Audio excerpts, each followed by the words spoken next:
والسلام على رسوله الكريم وأهل بيته الطيبين الطاهرين وأصحابه المنتجبين. أما بعد، فقد قال الله سبحانه وتعالى: بسم الله الرحمن الرحيم ولقد من الله على المؤمنين إذ بعث فيهم رسولا من أنفسهم يتلو عليهم آياته. صلوات اللهم صل على محمد وآل محمد.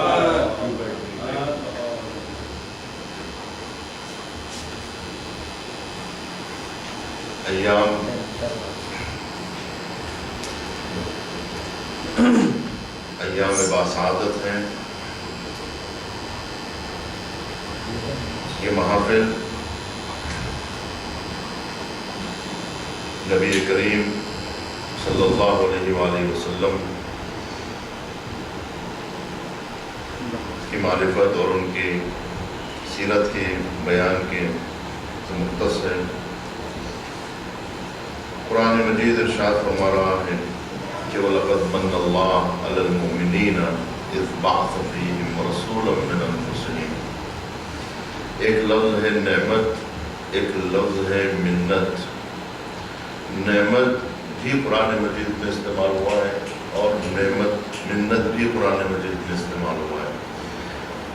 لیکن نعمت سے بلند لفظ ہے منت کا، جو سنگین ترین نعمت کی طرف اشارہ کر رہا ہے.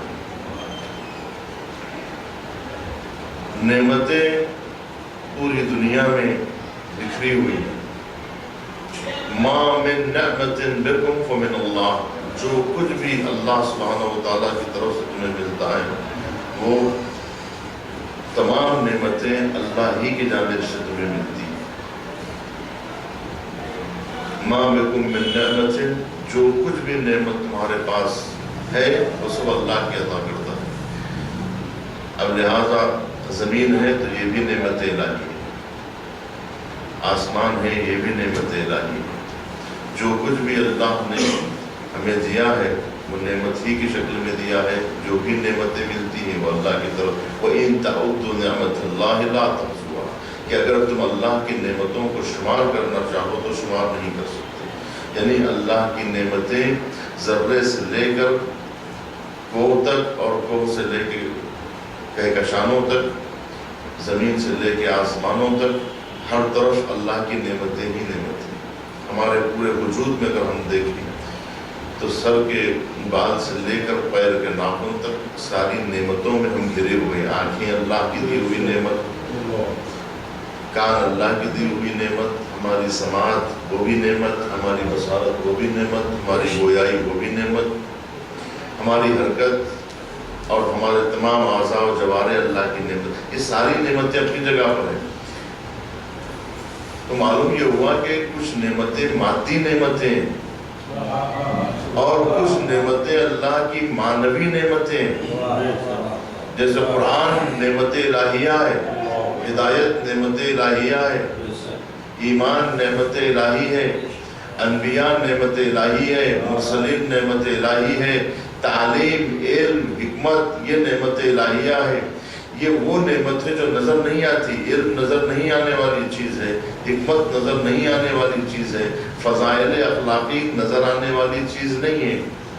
لیکن یہ ہے ضرور، یہ نعمتیں ہیں جو آنکھ سے نظر نہیں آتی لیکن پائی ضرور جاتی ہیں. یعنی یہ نعمتیں معنوی نعمتیں ہیں جسے باطنی نگاہوں سے دیکھا جا سکتا ہے، ایمان کی نگاہوں سے دیکھا جا سکتا ہے. اور ان تمام معنوی نعمتوں میں کچھ نعمتیں ان معنوی نعمتوں میں بھی خصوصیت رکھتی ہیں. انبیاء نعمت الہی ہیں، آسمانی کتب نعمت الہیہ ہیں.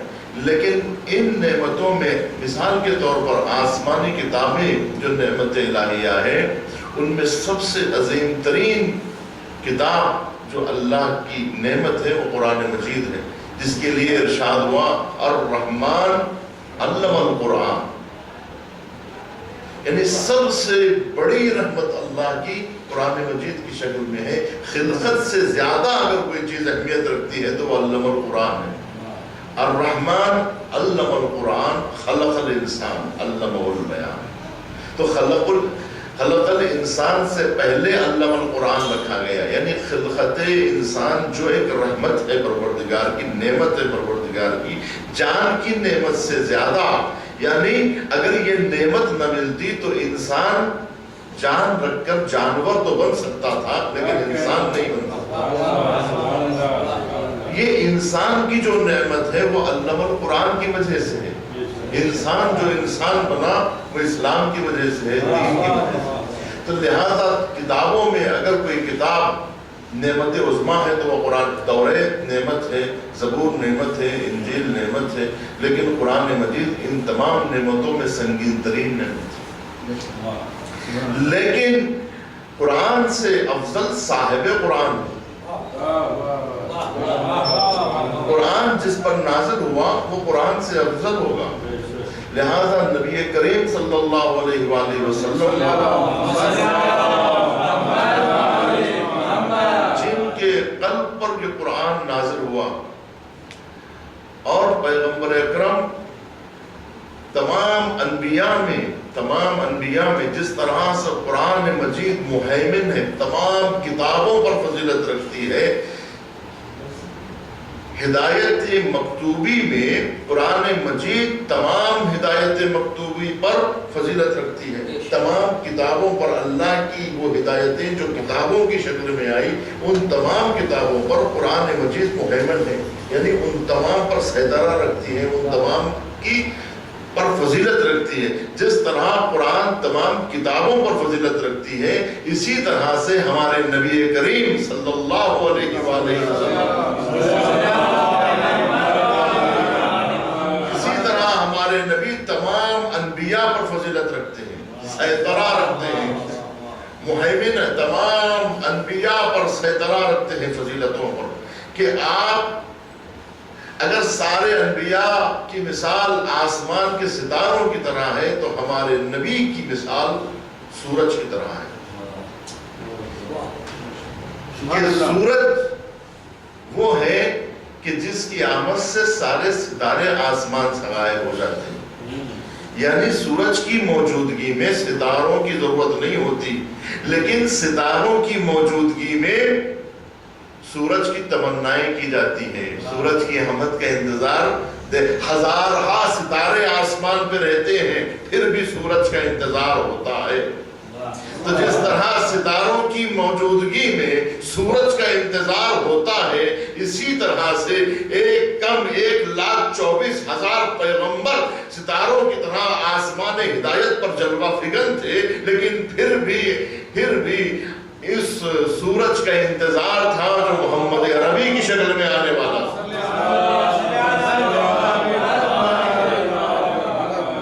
تو نبی کریم کو سراج منیر کہا گیا ہے، سورج کی طرح. کہ لہذا نبی کریم کی وہ عظمت ہے کہ جو فضیلت سورج کو ستاروں پر حاصل ہے، تاروں پر حاصل ہے، ویسے ہی ہمارے نبی کو سارے انبیاء پر فضیلت حاصل ہے. تو لہذا قرآن مجید نے اسی زاویے سے یہ بات ارشاد فرمائی ہے کہ ہم نے جو انسانوں کو نعمتیں دی ہیں، جو منت دی ہے، سنگین ترین نعمتیں دی ہیں، مادی نعمتوں سے بلند معنوی نعمتیں ہیں، ظاہری نعمتوں سے افضل باطنی نعمتیں ہیں. ان باطنی اور معنوی نعمتوں میں سب سے افضل ترین جو نعمت ہے وہ نبی کریم کا مبعوث ہونا ہے. تو لہذا جب بعثت نبی کی بات آئی تو قرآن کریم نے کہا لقد من اللہ علی المؤمنین، کہ اللہ کا احسان ہے، منت ہے، اور اللہ کی جانب سے یہ نعمت عظمیٰ ہے کہ لقد بعث فیہم رسولا، کہ ان لوگوں پر ہم نے رسول کو مبعوث کیا. یہ جو اشارہ ہے یہ نبی کریم کی طرف اشارہ ہے کہ لقد من اللہ اذ بعث فیہم رسولا من انفسہم، کہ انہی میں سے ایک کو ہم نے رسول مبعوث کیا. تو بعثت نبی نعمت عظمیٰ ہے. اب قرآن مجید یہ ارشاد فرماتا ہے کہ جناب ابراہیم علیہ السلام نے دعا کی تھی جناب ابراہیم علیہ السلام نے کہ جنہوں نے خانہ کعبہ کی دیواروں کو بلند کیا ہے، اس نبی کو جب نبوت ملتی ہے، رسالت ملتی ہے اور امامت ملتی ہے، تو یہ خواہش کرتے ہیں کہ پروردگار میرے سلسلے میں بھی، میری اولاد میں بھی اس سلسلے کو جاری فرما۔ تو جناب ابراہیم علیہ السلام نے دعا کی تھی کہ پروردگار وَبْعَثْ فِيهِمْ رَسُولًا مِّنْ أَنفُسِهِمْ، کہ ان لوگوں کے لیے ایک رسول کو مبعوث فرما۔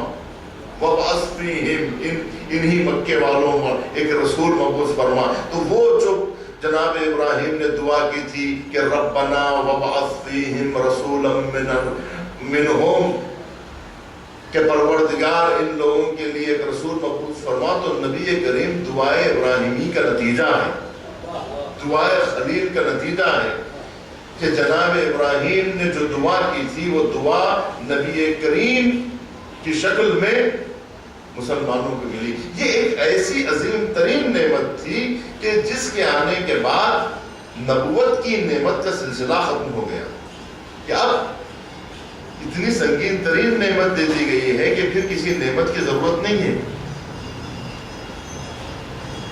ورنہ کتنے ایسے انبیاء تھے تاریخ اسلام میں کہ جو اپنے شہر کے لیے مبعوث کیے گئے، کتنے نبی ایسے تھے جو اپنے قریے کے لیے مبعوث کیے گئے، لیکن ہمارے نبی کے لیے ارشاد ہوا کہ کافۃ للناس، یعنی ہمارے نبی کی جو نبوت ہے وہ سارے دنیا انسانیت کے لیے، یعنی نبی جو نبی بن کر آئے ہیں اپنے خطے کے لیے نہیں، اپنے قبیلے کے لیے نہیں، اپنے قریے کے لیے نہیں، ایک شہر کے لیے نہیں، ایک ملک کے لیے نہیں، ایک ملت کے لیے نہیں، بلکہ ساری دنیا انسانیت کے لیے بنائے گئے ہیں۔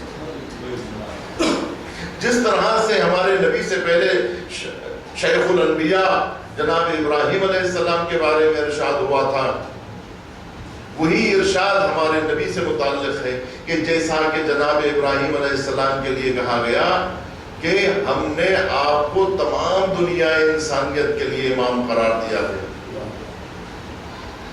اسی طرح سے ہمارے نبی کے لیے ارشاد ہوا کہ آپ کو ساری دنیا، لیکن جناب ابراہیم خلیل ساری دنیا انسانیت کے امام ضرور تھے، لیکن وہ اپنے مخصوص دور کے لیے تھے جن کا دور قیامت تک جاری رہنے والا نہیں تھا، لیکن ہمارے نبی ساری دنیا انسانیت کے لیے نبی بن کر مبعوث ہوئے، اور آپ کی نبوت اور رسالت کا سلسلہ قیامت تک جاری رہنے والا ہے۔ آپ کے بعد پھر کسی رسول کو نہیں بھیجا گیا، آپ کے بعد پھر کبھی نبی کو نہیں بھیجا گیا۔ اگر ضرورت ہوتی تو بھیجا جاتا، اس کا مطلب یہ ہے کہ نبی نے اس طرح سے پیام خدا کو مکمل کر دیا تھا کہ اب کسی پیغمبر کی ضرورت محسوس نہیں ہوئی، یعنی یہ مشن نبی نے مکمل فرما دیا۔ ہدایت کے جتنے مطالب اور جتنے راستے ہدایت کے ہو سکتے تھے، سبل ہدایت کو قرآن مجید میں جگہ دے دی گئی۔ اسی لیے ارشاد ہوا کہ یہ وہ قرآن ہے کہ جس میں ہر خشک و تر کو محفوظ کر دیا گیا، یعنی ہدایت کے لیے جتنا کچھ خشک و تر ہے وہ سب قرآن مجید میں موجود ہے۔ تو جس طرح سے جو باتیں قرآن میں ہیں وہ سیرت رسول میں موجود ہے، وہ سیرت نبی میں موجود ہے، وہ تمام باتیں جو قرآن مجید میں موجود ہیں۔ اس لیے کہ نبی کریم اس الفاظ کو پہنچانے والے کا نام نہیں ہے، بلکہ یہ الفاظ جب پیکر کی شکل میں ڈھلتے ہیں تو نبی کریم کی ذات بنتی ہے، یعنی یہ سارے الفاظ نبی کی سیرت اور پیکر میں موجود ہیں، ان کے قلب میں موجود ہیں، اور اس قلب کے ذریعے سے پورے وجود اور پورے پیکر میں یہ پیکر قرآنی ہے۔ نبی کا پیکر پہلے بنا اور قرآن بعد میں نازل ہوا، یعنی پہلے قرآن قلب نبی پہ نازل ہوا، اس کے بعد تدریجی دو نزول ہے قرآن کی، ایک دفعی نزول ہے اور ایک تدریجی نزول ہے۔ دفعی نزول جو دفعتاً ہوا ہے وہ قلب پیغمبر پر، اور تدریجاً جو نازل ہوا ہے وہ قرآن مجید کی شکل میں نازل ہوا ہے جو اقراء کے ذریعے سے ہوا۔ تو بس عزیزان گرامی، تو جب تک جو چیز قرآن قیامت تک رہنے والی کتاب ہے، تو اسی طرح سے سیرت نبی کو بھی قیامت تک رہنا ضروری ہے، کیونکہ قرآن کو قیامت تک رہنا ہے، اسی لیے